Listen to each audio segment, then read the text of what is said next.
Hi, in this video, we're going to be stepping through how to create a single label going to an overseas military base. So you're going to come into the create a single label tool, which is where you land when you log in.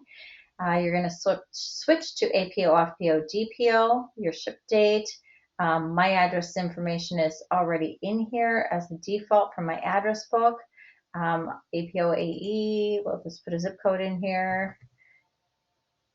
And then this information is here. And then I can pick the type of packaging I want. If you've got an envelope, you're going to want to go into carrier packaging.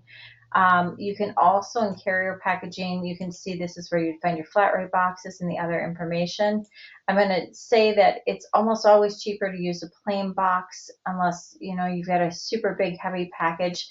But that being said, here is where you can enter your own dimensions. So I'm just going to put 12 by 12 by 6 in here.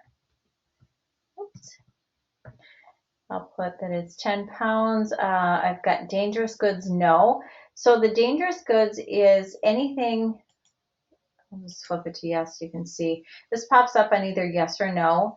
Other hazardous materials are things like alcohol from glasses wipes, hand sanitizer, aerosols from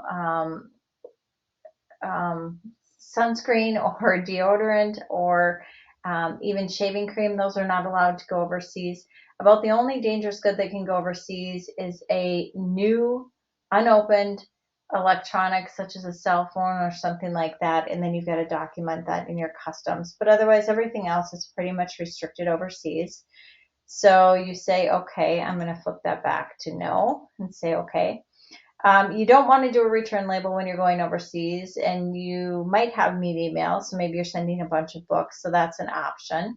I'm going to say see more options. There's also insurance in here too, so you can add supplemental insurance if you have a package that's got some value to it. I would highly suggest taking pictures of those before you seal them up, so if you do have to file a claim, you've got proof of what was in that box.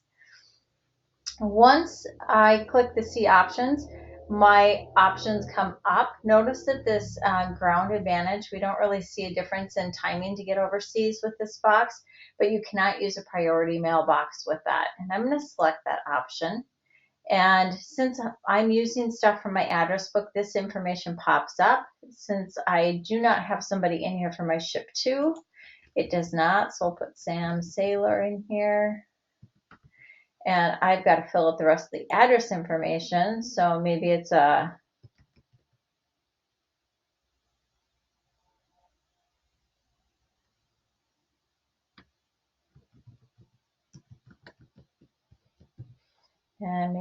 unit in a box. Or maybe I've got a box number.